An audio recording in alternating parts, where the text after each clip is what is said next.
nearly 1,000 years, they ruled the battlefield with honor, discipline, and deadly precision. The samurai, Japan's elite warrior class, weren't just soldiers. They were poets, philosophers, assassins, and enforcers of a code so strict it shaped a nation. This is not just a story of swords and battles. It's the rise, reign, and fall of a warrior culture that became legend.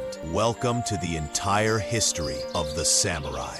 Our story begins in the 8th century. Japan was a fragmented land, ruled by rival clans and powerful noble families. The imperial court in Kyoto, rich, refined, but utterly unprepared for the growing chaos, needed muscle. So they turned to provincial warriors, men trained in archery, swordsmanship, and horseback riding. These warriors became known as samurai, meaning those who serve, but they didn't serve the emperor. Not really. They served the lords who paid them. And those lords had ambitions far beyond loyalty. Imagine medieval Japan like Game of Thrones, with fewer dragons, but just as many betrayals. In the 12th century, the samurai evolved from hired swords to political power brokers. The Genpei War, Japan's version of a civil war epic, pit the mighty Taira clan against the upstart Minamoto. After years of brutal warfare, the Minamoto emerged victorious. Their leader, Minamoto no Yoritomo, declared himself shogun, military dictator of Japan. The emperor, no, still there, but now a figurehead. The real power lay in the hands of the shogunate and the samurai who backed it.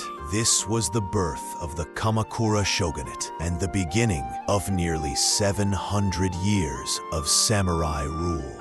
With power came purpose. The samurai weren't just killers, they were thinkers. They lived by Bushido, the way of the warrior. Honor, loyalty, self-discipline, and death before dishonor. To break Bushido was to lose everything, sometimes even by your own hand. That's where seppuku, ritual suicide, comes in. A brutal yet noble end for a disgraced samurai. Imagine living every day knowing one misstep could cost you your life by your own blade. Samurai culture was deeply entwined with Zen Buddhism. Zen taught clarity of mind, presence in battle, and the fleeting beauty of life. Like cherry blossoms falling in the wind, swordsmanship became a form of meditation. The katana, sharp, elegant, and deadly, was more than a weapon. It was the soul of the samurai. Every strike,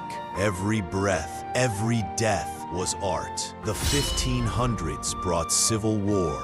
Again, powerful warlords, daimyo, fought for control. The country burned, and alliances shattered like brittle steel. Then came 3 names every Japanese child knows. Oda Nobunaga, the ruthless conqueror. Toyotomi Hideyoshi, the brilliant unifier. Tokugawa Ieyasu, the patient strategist. By 1600, Tokugawa seized ultimate power. He established the Tokugawa shogunate, bringing peace that would last 250 years. The samurai, once warriors drenched in battle, now found themselves out of work. During the Edo period, Japan closed its doors to the world.